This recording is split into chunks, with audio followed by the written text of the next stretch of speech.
fitnah-fitnah ini akan banyak bermunculan mendekati pemilu. Ketika situasi politik meningkat, ini yang harus kita waspadai. Yang pertama, akan muncul orang-orang yang mendadak baik. Assalamualaikum warahmatullahi wabarakatuh. Bismillah. Alhamdulillah, la haula wa la quwata illa billah. Allahumma sholli ala sayyidina Muhammad wa ala alihi wa sahbihi kama la nihayata li kamalika wa adada kamali. Para santri yang senantiasa saya harapkan mendapatkan limpahan anugerah curahan rahmat dari Allah Subhanahu wa taala.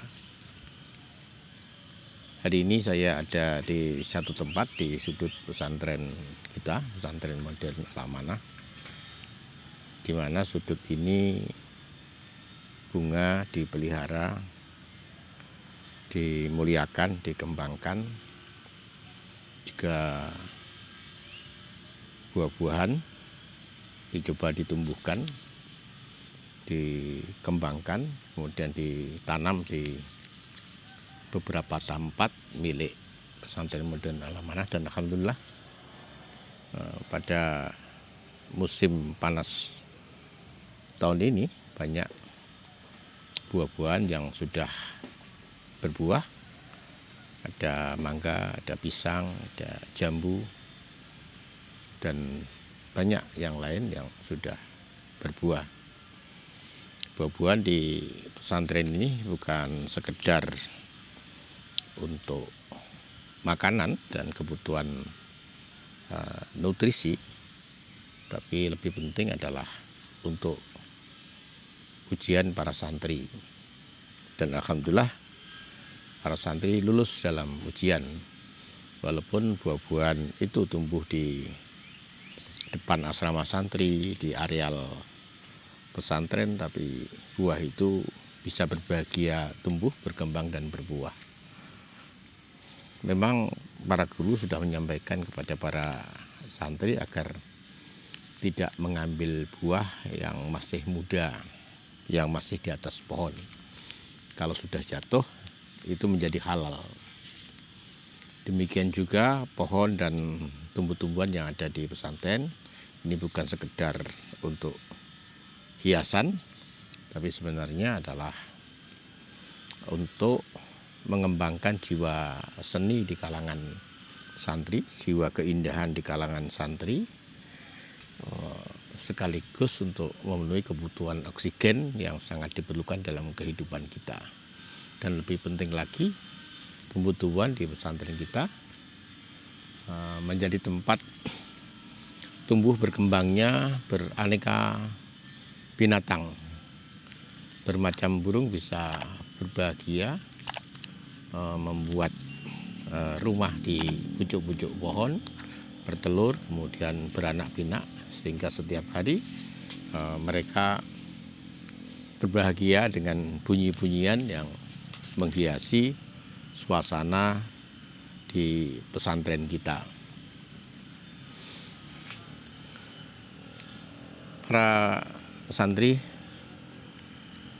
pemilu serentak memang masih agak lama, tahun 2024. Sekarang tahun 2022, ujung 2022. Tapi suasana politik mulai menghangat, bahkan memanas, karena masing-masing partai politik peserta pemilu akan menginginkan untuk menjadi pemenang, baik dalam pemilihan presiden atau pemilihan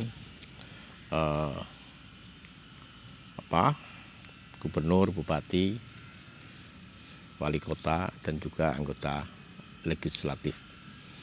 Mati hidup partai ditentukan pada tahun 2024. Oleh karena itu, suasana politik sudah mulai ramai, sudah mulai memanas. Siapa merangkul siapa, partai mana berkoalisi dengan partai yang mana, dan seterusnya. Tampaknya eh, Partai Nasdem sudah memastikan untuk mengusung Pak Anies. Walaupun Nasdem tidak cukup bisa mengantarkan Pak Anies. Oleh karena itu sekarang Nasdem juga Pak Anies sedang bergerilya untuk mencari teman-teman, untuk mencari partai yang lain yang bisa memastikan bisa mengusung Pak Anies sebagai calon presiden. Mereka mencoba bergerilya untuk mendekati PKS, mendekati Partai Demokrat yang selama ini kelihatan mereka berdekatan. Demikian juga PKB mulai berdekatan dengan Gerindra, PKB mulai berdekatan dengan PDI, PDI juga mulai mencoba melihat realitas harus juga berkoalisi misalnya juga dengan PKB. P3 yang agak kecil juga mulai mencoba memanfaatkan momen ini untuk mencoba meningkatkan posisi tawarnya dengan mencoba menimang-nimang Ganjar Pranowo sebagai calon yang sampai hari ini Ganjar Pranowo kelihatannya belum direstui oleh PDI karena PDI lebih akan memilih Puan, tapi sementara Bu Puan belum menunjukkan elektabilitas yang memadai, sehingga kita pikir PDI juga masih menghadapi kebingungan apakah dia akan tetap mengusung Bu Puan atau melihat realitas salah satu kadernya Ganjar Pranowo yang selama setahun 2 tahun ini memiliki elektabilitas yang sangat tinggi dan stabil. Situasi itu tentu mempengaruhi situasi politik. Ketika situasi politik meningkat, ini yang harus kita waspadai. Yang pertama, akan muncul orang-orang yang mendadak baik. Orang baik memang kita tunggu dan kita suka kehadirannya, tapi mendadak baik itu memang harus kita waspadai. Yang kedua, akan muncul berita-berita hoax, berita palsu, berita-berita yang sangat tidak benar. Dan yang ketiga, akan banyak muncul fitnah yang akan mengungkapkan aib kesalahan orang, padahal sebenarnya orang ini tidak melakukannya. Fitnah-fitnah ini akan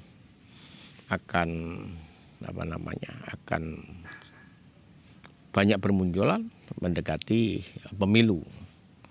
Yang keempat juga akan muncul berita-berita yang mencoba memancing-mancing perpecahan bangsa.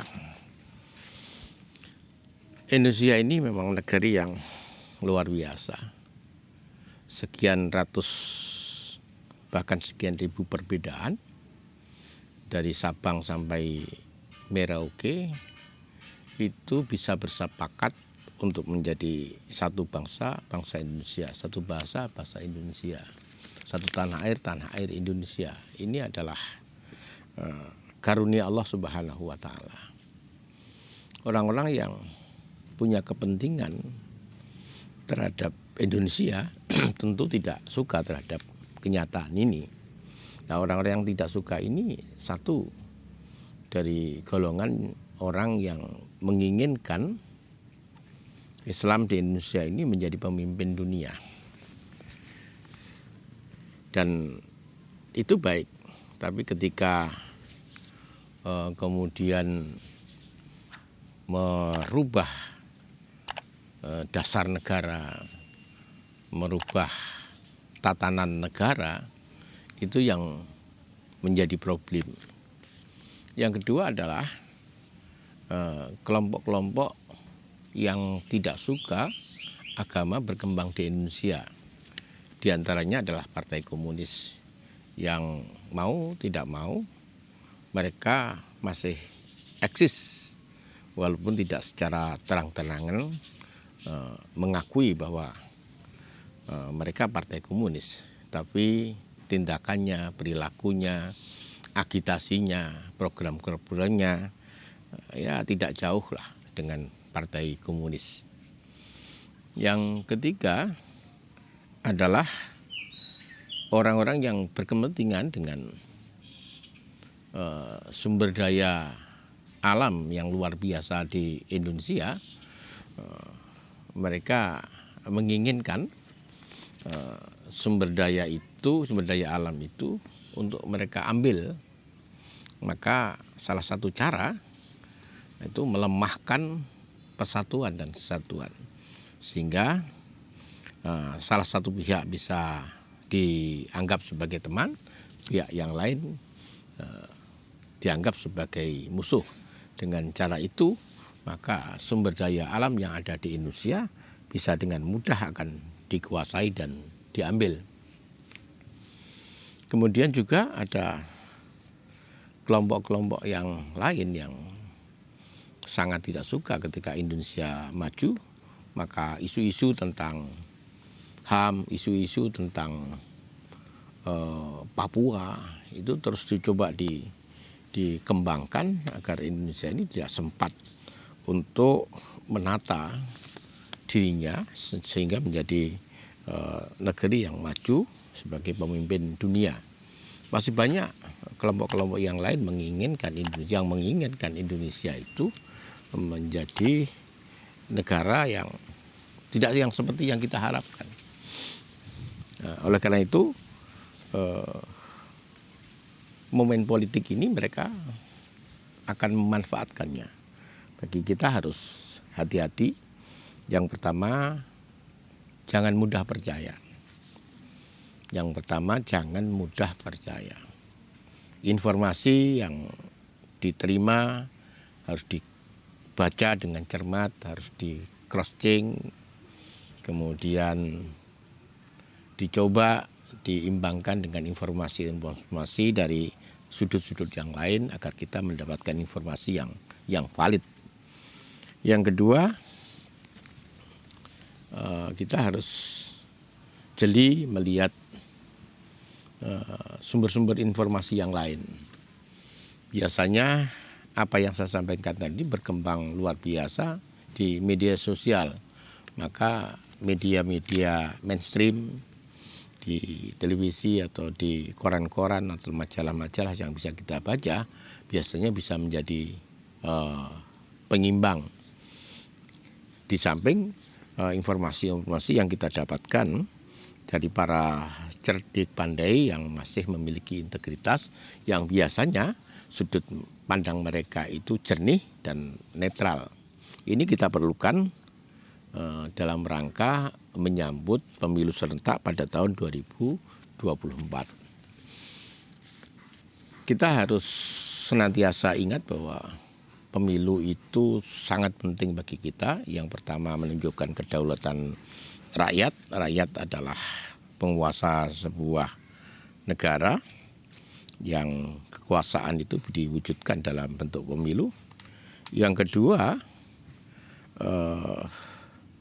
rakyat yang jumlahnya lebih dari 200 juta tidak mungkin memimpin seluruhnya. Rakyat perlu memberikan kepercayaan kepada orang-orang terbaik untuk menjadi pemimpin. Maka ritual untuk memilih pemimpin itu harus betul-betul menjadi sesuatu yang sangat penting. Ada semacam adagium 100 domba dipimpin oleh 1 ekor harimau, maka domba ini akan menjadi harimau yang memiliki kekuatan dan memiliki visi yang kuat. Sebaliknya 100 ekor harimau dipimpin oleh seekor domba, maka 100 ekor harimau itu akan menjadi domba.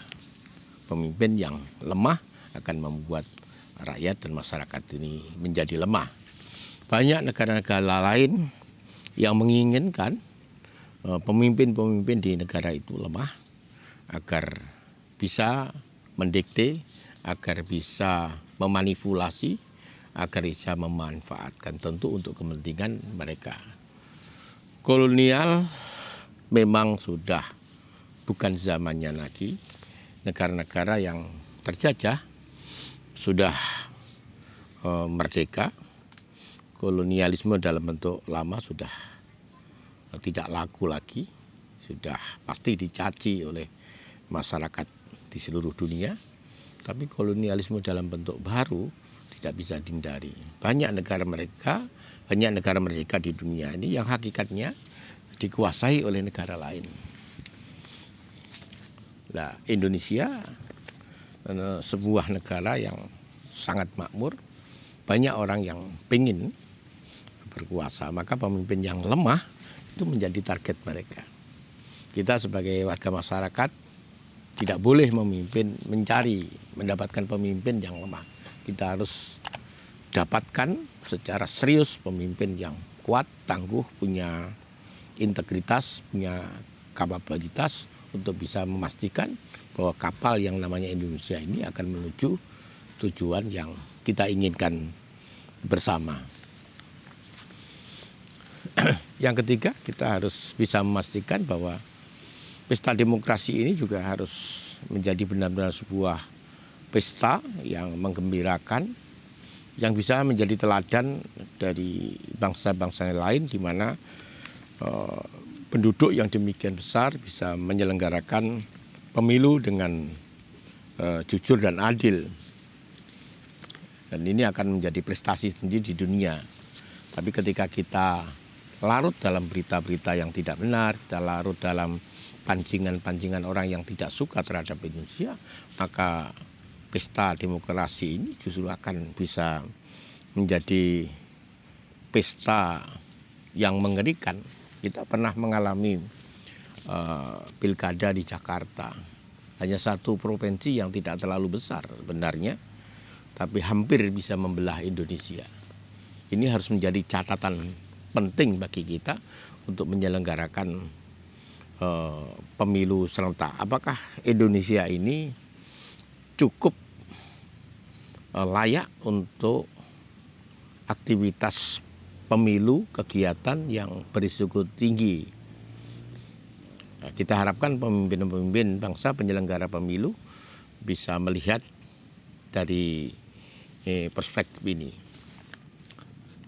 Karena seperti peristiwa Kanjuruhan, misalnya banyak supporter datang ke stadion, tentu mereka ingin bergembira melihat sepak bola. Tapi apa yang terjadi? Salah dalam pengambilan keputusan dari para aparat, penanggung jawab, kegiatan yang menggembirakan itu berubah menjadi seakan-akan menjadi pembantaian massa. Lebih dari 130 orang